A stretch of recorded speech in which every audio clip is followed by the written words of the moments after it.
Everyone, this week's Parsha is Parshas Korach, Tavshin Pei Daled, and we're actually going to start more towards the middle of the Parsha, and that's what we're going to be focusing on.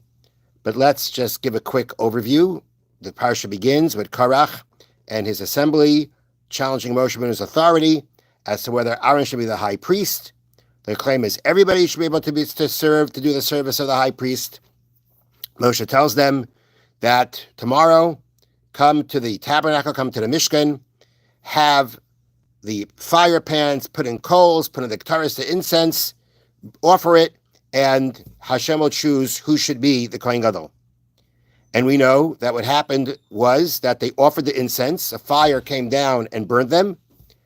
Korach and Dasan and Aviram and their families were swallowed up by the earth. Now, what happens after that in Perek Tazai and Pasuk Chav Aleph is that the Jewish people actually come and complain. Well, actually, no, sorry, I have to back up. In Perek Tazai and Pasuk Chav Aleph, this is not what happens. What happens there is that before they actually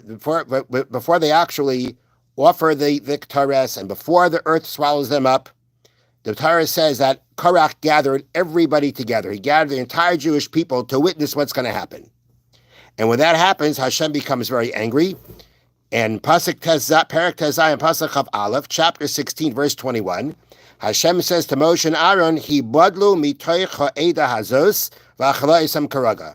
Separate from this assembly, and I shall destroy them in a second. Right? Now, basically, Hashem was saying to Moshe and Aaron that he was very upset with the Jewish people, even coming to witness what's going to happen. They deserve to be destroyed for that. And he tells them, separate yourselves from the assembly. Now, why is Hashem telling them Moshe and Aaron to separate from the assembly? I mean, Moshe and Aaron aren't doing anything wrong. It's the assembly that's doing something wrong. So if they get punished, Moshe and Aaron, they get punished too. Why exactly are Moshe and Aaron being said to separate? So the commentary of Sefornu says something unbelievable. The Sefornu says, why should you separate yourselves? Shaloi tagin zechuschem alehem, so that your merit should not protect them. Meaning, if Moshe and Aaron are together with the Jewish people at this point, their merits, their righteousness will protect the Jewish people. Hashem will not punish Moshe and Aaron, the Jewish people, if Moshe and Aaron are together with them. Because by being together with them, their merits will protect them. And therefore Hashem says to Moshe and to Aaron, Hibadlu, separate, go away from them, separate from them, so that your merits should not protect them. What did Moshe and Aaron do? It says they fell on their faces and they prayed to Hashem not to destroy the whole people. Basically, Moshe and Aaron say, one man sinned, meaning Korach, and everybody's going to be punished. Okay, fine. So what does Hashem say? Okay, what happens next? Then Moshe speaks to everyone, and Moshe tells them, about the fact that if there's a creation that's made that will swallow up everyone, that means I am right. I was the one that what I did, Hashem told me to do, and otherwise not. And they're swallowed up. Okay. So, but remember this first part that I told you about the Sefornu, that Hashem told Moshe Aaron to separate so that their merit should not protect the people. Okay, that's Perek Zayin. Now you got to turn to Perek Yud Zayin, chapter 17, Pasuk Vav, verse 6. So the next day, what do the Jewish people do after everybody's swallowed up? After Korach is swallowed up, Vayilaynu kol hadas b'nei Yisrael b'malcharas al Moshe v'al Aaron lemar. And the entire assembly, the next day, came to complain to Moshe and Aaron, saying, Atem amitem es am Hashem. You have killed the nation of God, meaning you caused them to die. When the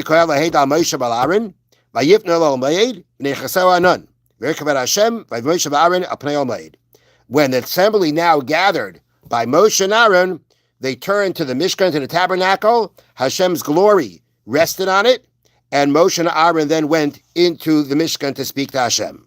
What did Hashem say to them? Hashem said to Moshe,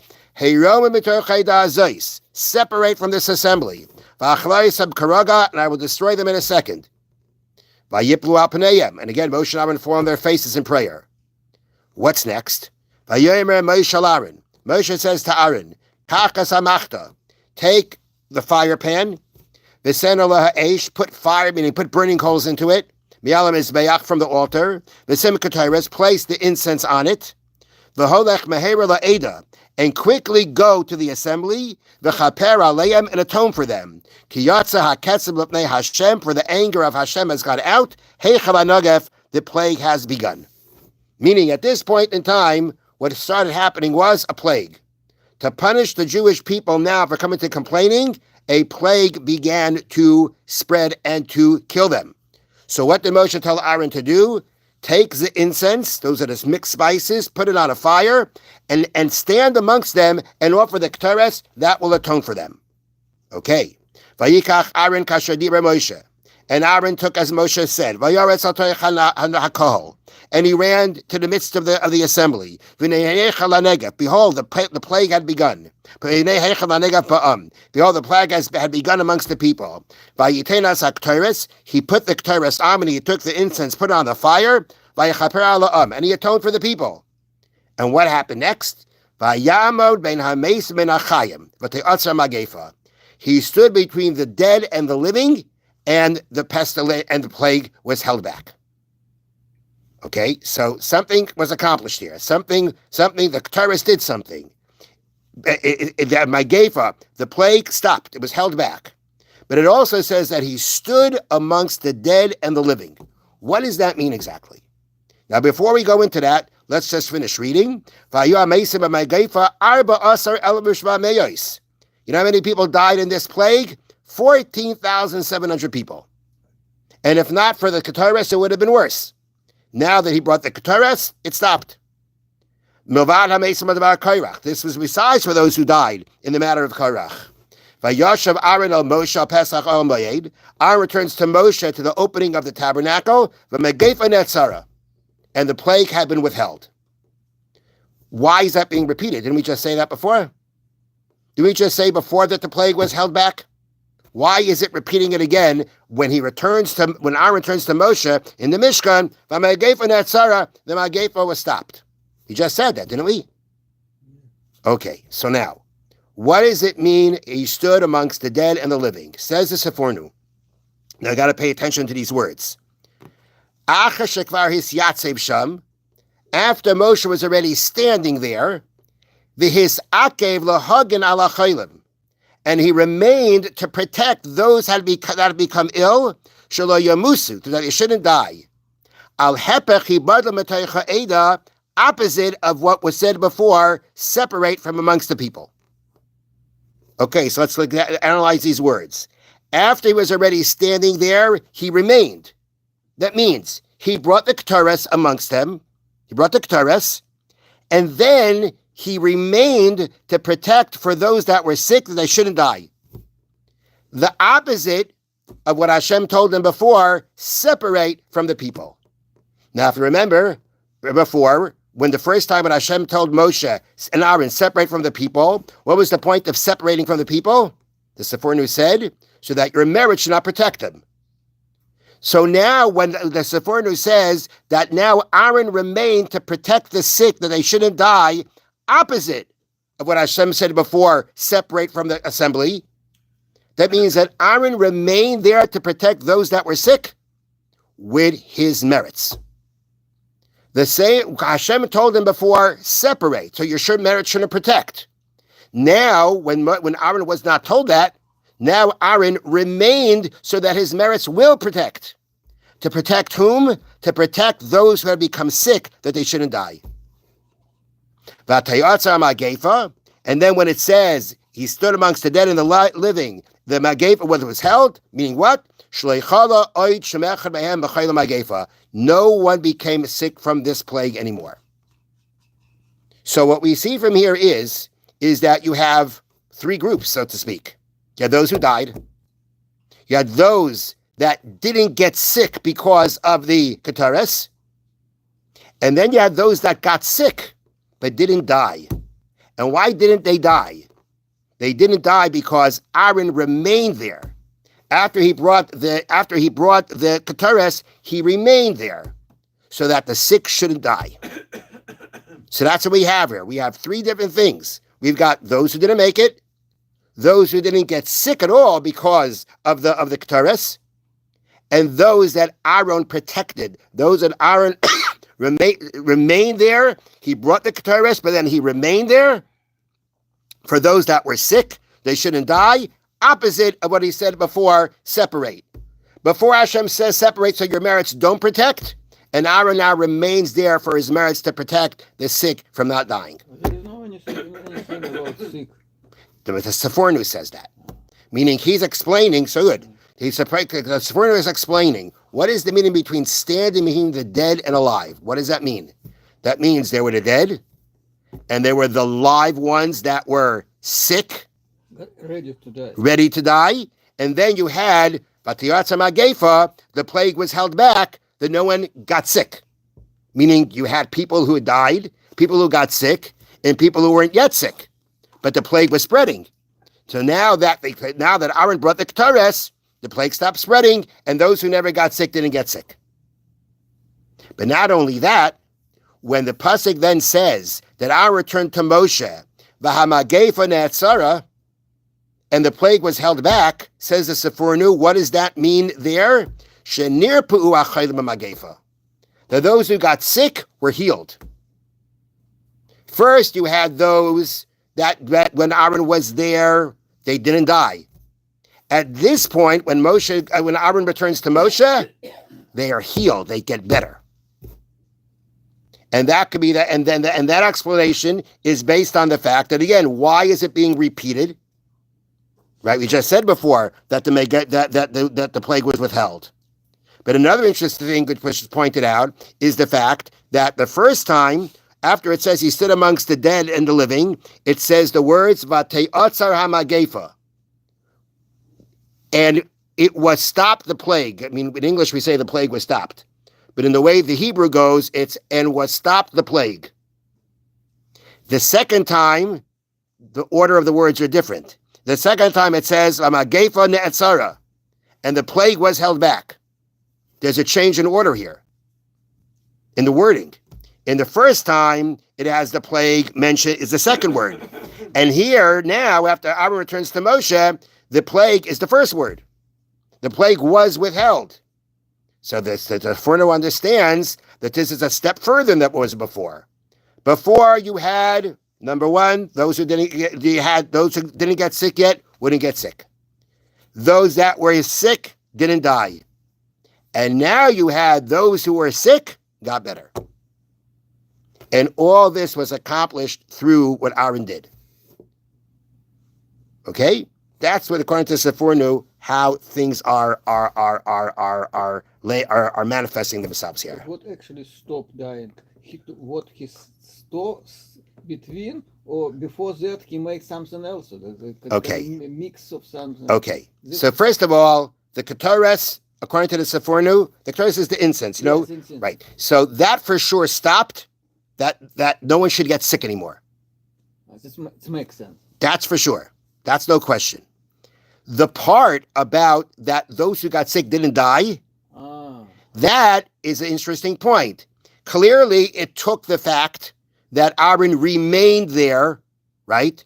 He remained there for his merits to protect them. That clearly played a role.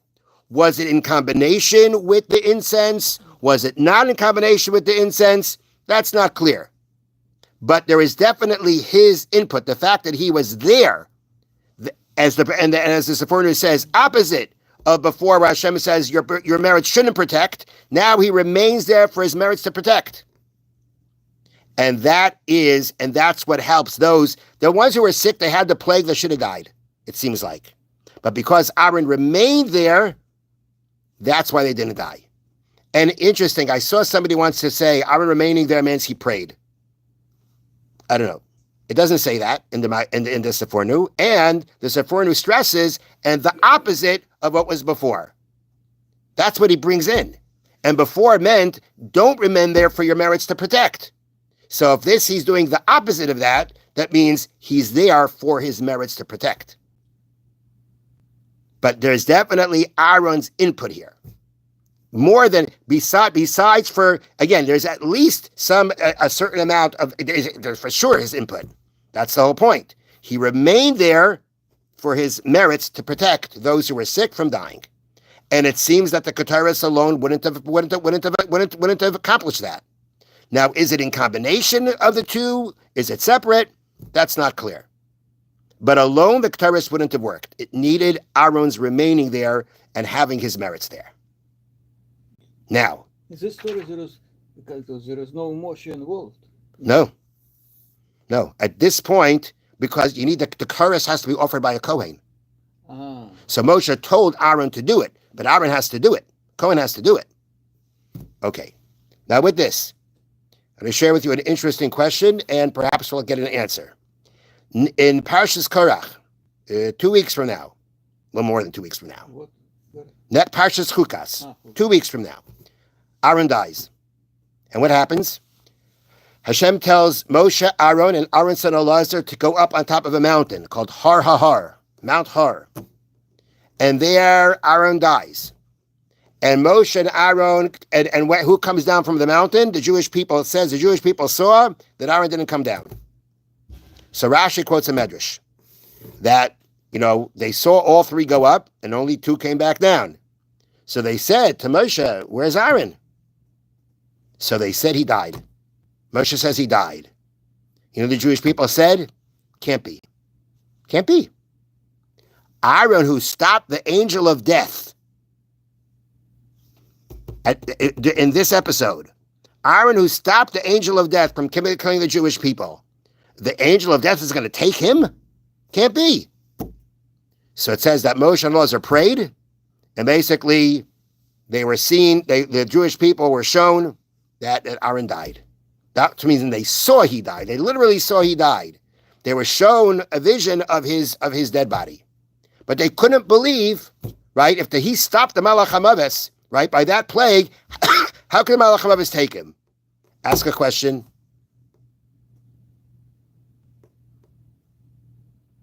What's question? Ask a question on this. That it says they couldn't believe the Malach HaMaves could kill him because he stopped the Malach HaMaves by the plague. What? Can't hear you. Did he use up his merit? I know what you mean. His merit saved the people then, so maybe he had no chusim left. But that's, I don't know. Yeah, but here, therefore what? How could they say that? And so the mothers took him. So you ask, so what's their taina? You're saying? I mean, what are they claiming? Okay, maybe. I'll tell you another question. All right? Aaron stopped the angel of death. The Keturah stopped the angel of death. If you read the Psukim, it says Aaron brought the Keturahs, and then because of that, the plague stopped.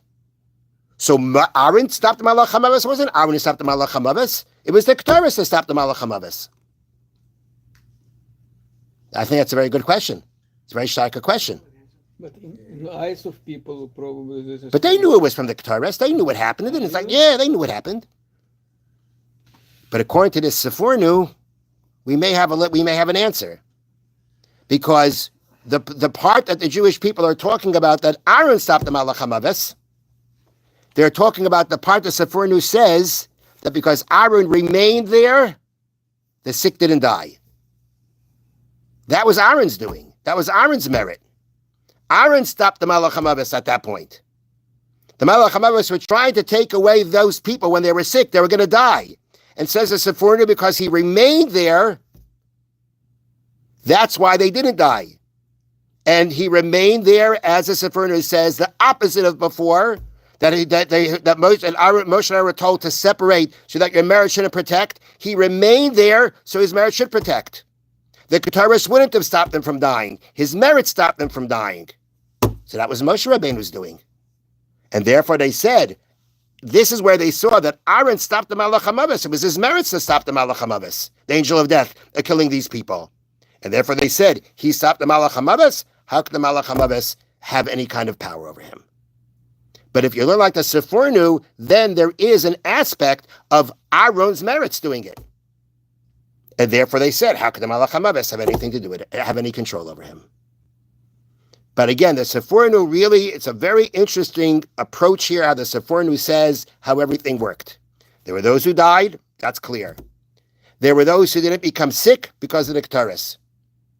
And then there were those who were sick and should have died but didn't die because Aaron remained amongst them so that his merit should protect them. Thank you for listening. Have a wonderful evening.